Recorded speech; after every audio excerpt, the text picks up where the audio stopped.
When Monday Night Raw goes off the air tonight, the entire professional wrestling landscape will change forever. And a massive plot twist for the return to WWE of CM Punk. What would you say if I told you starting tomorrow, the old bastard in Stamford, Connecticut, Vincent Kennedy McMahon, will no longer be majority owner of what he created, World Wrestling Entertainment? Because that is exactly what is happening. Starting tomorrow, Endeavor will now own 51% majority of WWE. Vince McMahon will still have some power and some say going forward, no question, but the buck will no longer stop with Vincent Kennedy McMahon. VKM will no longer be the be-all, end-all in decision-making. Ari has stated he doesn't want to interfere with Vince McMahon day-to-day where he doesn't need to. Because Ari knows in this type of merger deal where he now owns WWE, they have the majority ownership. You are going to have to intervene many, many times during the year, during the month, and even during the week. From little decisions to very big decisions. It all changes after tonight's Monday Night Raw. And then that leads us to CM Punk. For the Punk situation, you kind of got to take a couple steps back so you can see the full clear picture. Phil Brooks did not want to return to AEW following the Brawl Out incident, right? Nobody more than Phil Brooks, thought that his contract was going to get bought out, right? And he could go wherever he pleases, because clearly he was not happy there. He was miserable. But what happened was his contract did not get bought out. Instead, Warner Discovery says, let's build a show around this dude. Tony Khan's like, well, I'm not going to fire him. I'm not going to suspend him any longer. I'm not going to punish him. I'm not saying a word to this dude. He's more the boss than me. That's what Tony Khan was thinking, right? So all of a sudden, this one dude stirring up all of this controversy and drama. Whether you think he was at fault or you think he was the instigator, that's not the point. He's the common denominator. And here this network is like, yeah, but let's give him his own show. And Tony Khan's like, okay. And sure enough, they give him Collision. Unfortunately, it doesn't work. And in just 1 week, the rating is cut in half. You get a little bit of competition. All of a sudden, you're in the 300 to 400 range, 300 to 400,000 viewers. And it doesn't get any better. We all know the writing's on the wall with college football coming in. Don't be surprised with or without CM Punk if you're getting 250,000 viewership on a Saturday night. That's where they were headed. Phil Brooks saw the writing on the wall, and on top of that, Phil Brooks was not happy. Just like before, during, and after the Brawl Out incident, now the situation in AEW is even worse. And the writing's on the wall. Phil Brooks sees there's no light at the end of the tunnel. The ratings will still tank. He'll still have all of this drama in the locker room. He'll be butting heads with the powers that be. He's not happy there. And it's clear that most of AEW was not happy with him there. So then you go to the incident at All In, Wembley Stadium, once again overshadowing the event itself. Finally, Tony Khan says enough is enough. After internal investigation, he needed an investigation to say you're fired.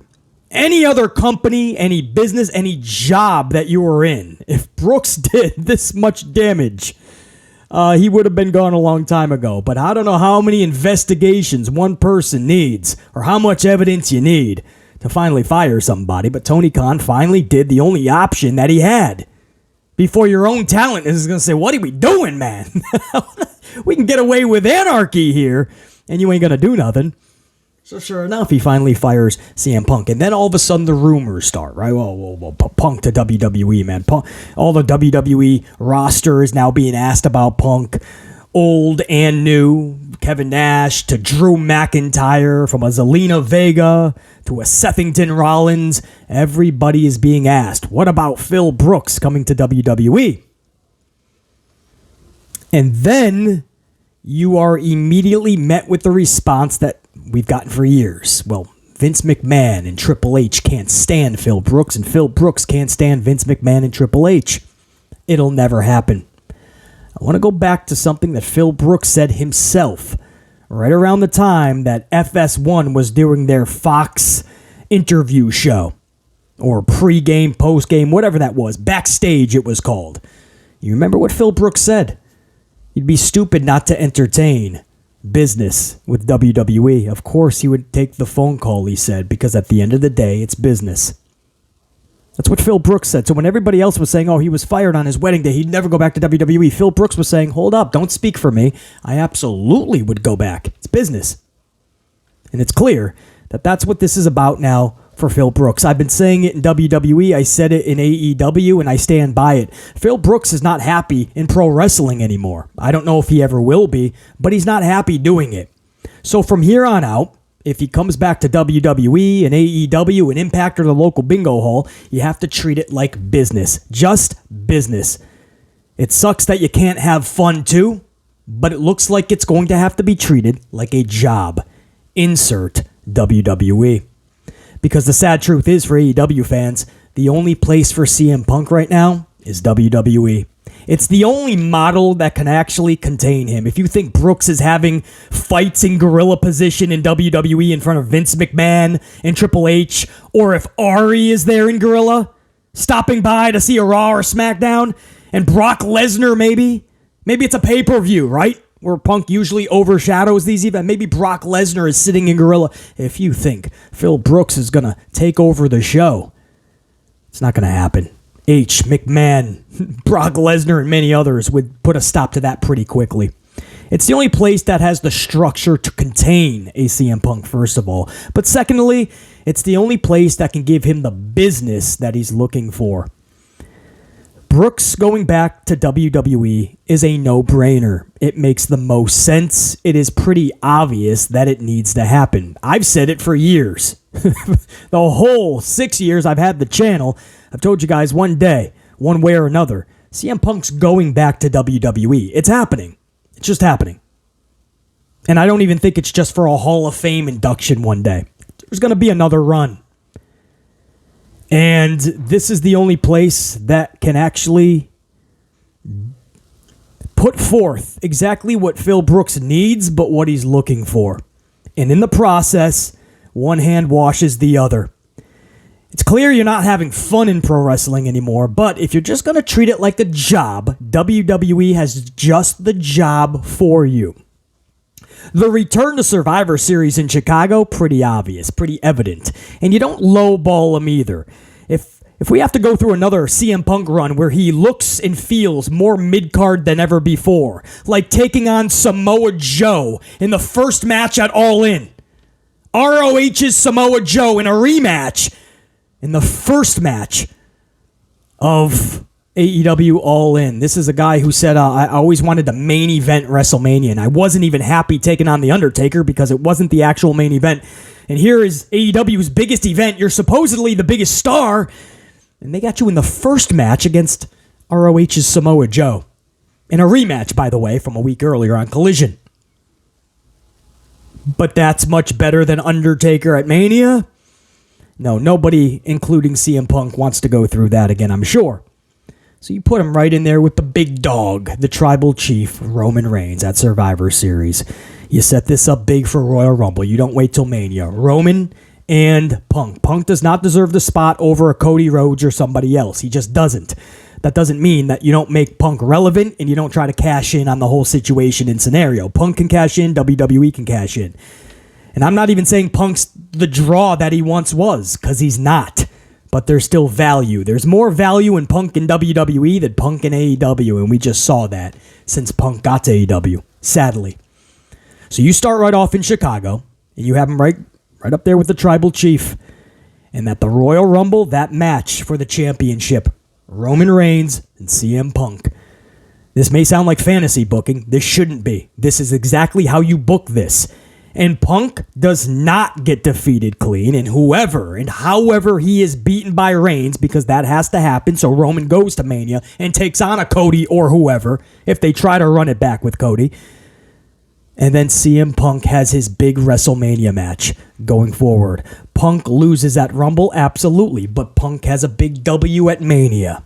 One hand washes the other. The point is, from the jump, you, Paul Levesque McMahon, you have Vince there, you have Ari there, and you sit with Punk, and you let everybody needs to know this is a job going forward. If you happen to smile every now and again, if you happen to accidentally wake up happy in the wrestling world, Phillip Brooks, then that's the way it is. You accidentally laughed and smiled. Punk knows his role. Best way to put it, Punk knows his role going forward. And I think that's something he absolutely struggled with hardcore in AEW. His role, he saw how just amateur, Bush League, everything was ran. And he felt like he had to be not just the boss, but the dad. The dad, CM Punk. He is to little Larry, the dog, but he felt he had to be the dad of the boys and the gals, and you don't need to do that. He shouldn't have to even feel that way. But the one thing I will agree with Punk on is that's how that operation is ran down there in Jacksonville. So with WWE, at least you know there's that structure, and you iron it out, just like they did with Cody Rhodes. They didn't know how big or how over Cody was going to be or stay. They just ironed out the first several months and said, hey, we'll see how it goes from there. You could do the same thing with Brooks. Listen, we're going to give you this big title match at Rumble. You are going to lose that. We'll set something massive up for Mania. It won't be the main event, but you will get your W back. And then we'll see from there. But this is going to be a job. This is what we expect from you. And there should be zero reason why there's any altercations, anybody extra uber miserable backstage. No reasoning whatsoever. We just ask that you're cordial. We're not asking you for much. You're back home. It's WWE. If there's a happier place for Punk, it's WWE. I told you guys from the jump. He's one of those WWE guys now. Started on the independents, the ROHs, I get it. But once he crossed those legs in Las Vegas and he did that pipe bomb, he went to the next level. And just like Cody Rhodes, he really wants to taste the top. The absolute top of the mountain. And if this is done correctly, who's to say Punk wouldn't be there at 41 in the main event? Who's to say? Maybe you have Punk and Sethington for the world title at Mania. Could you imagine that shit? After what Sethington said about Punk? I won't regurgitate what he said, but they already laid down the seeds, planted those seeds for such a matchup. You're going to have to make a lot of talent cuts. You're going to have to slim that roster. A lot of people, a lot of that roster in WWE is going to have to lose their jobs. That's the only way they're going to recoup $70 to $100 million off their little flywheel deal. If you don't know what I'm talking about, I made many podcasts on it. That's why you got to check out every upload from the first second to the last second. We go over everything. And Endeavor wants the flywheel. They're going to want to recoup $70 to $100 million, and they ain't going to do it just by cutting employee. It's sad enough that a lot of people are going to lose their job employee-wise within the next several weeks to months.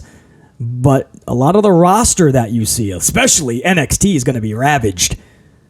But a lot of people are going to lose their jobs. And on top of that, to recoup some money and try to level everything off, Endeavor is going to make some bold moves to the product. Is one of those bold moves Phillip Brooks? It's not Vince McMahon's decision anymore. It's not Paul Levesque McMahon's decision. They can have some input. But if enough people are in Ari's ear, if the people on this new board, this is not WWE's board of directors anymore, guys. This is TKO's board of directors now under Endeavor. And I'm telling you right now, if enough people speak up and they're passionate about it, and Ari says, Phillip Brooks is returning to WWE much sooner than later. Chicago Survivor Series. Don't be shocked. Everything is setting up to the point where this is actually a no-brainer. This makes the most sense. And again, I got to say this a million times. I'll say it a million more. CM Punk is not the draw that he once was. He's just not. A lot has happened in the 7 years that he was gone before he came back to AEW. As much as you can passionately chant CM Punk, the world, pro wrestling especially, life, passed by. And he may have indeed been the biggest free agent at the time that AEW acquired him. But that feeling left pretty fast, didn't it? And those Rampage numbers greatly got reduced after his debut. Dynamite numbers remained stagnant. Collision cut in half in just a week. He's not the draw that he once was. But CM Punk, wow, to say that he is not always in the center of the controversy, to say that he is not always overshadowing big events or other wrestlers or in those headlines, that would be a false statement, because he is. There's value there in a place like WWE. In AEW, truth be told, I didn't see a lot of value, and Tony Khan didn't give us a reason to look at CM Punk as value there. Samoa Joe at All In the first match, a rematch that we just saw a week ago on Collision, cable television, or is it on Collision, a 6-man tag with FTR, and then the faces just celebrate as the first ever Collision goes off there. You don't want to put this guy in a real cool storyline to really captivate your audience. You just want the faces to celebrate a 6-man tag victory like they just won the Super Bowl or they just main evented WrestleMania and are hoisting up the championship. It's a 6-man tag. And they're celebrating like they just won the Super Bowl. Samoa Joe at All In. I mean, this is what you're paying this guy millions of dollars for? There's no wonder this dude's miserable. And you can say, well, BC, I mean, the Samoa Joe match, this was his idea, and this, well, there's problems, isn't there? See, in a place like WWE, Punk will not be the be-all, end-all say, just like we won't have Vince McMahon or Papa H. You're not going to have CM Punk calling the shot either. That's the beauty of this. Everybody is going to sit down, they're going to be adults, and they're going to iron this out. It's happening, guys. Be ready for it. CM Punk will be back. You never say never in pro wrestling. Could he go back to AEW for another incident and then get fired again? Of course that could happen. But he's coming back to WWE. It's going to be sooner rather than later. It's the only place for him. I don't think you've seen the last of him in wrestling. He's just not that happy in pro wrestling. So again, we're going to have to treat this like a job. He's going to have to go over to WWE, and we're going to do some jobs. And some winning. Chicago Survivor Series, set up the Roman match, Royal Rumble, really pump up WrestleMania season from the jump. Right at the Rumble, forget the 2 Rumble matches, you have CM Punk versus Roman Reigns. And from there, you catapult Roman's main event for Mania, and you catapult CM Punk's WrestleMania match. It's not that hard. You throw Punk a bunch of money, and you hope that in return, everything is going to be elevated, and Endeavor, slowly but surely, will start to make their money back. All right, that's it. Hopefully you guys enjoyed the bonus amplification. Until next time, and there will be that next time. Top guy, I'm out. BC saying check your peace.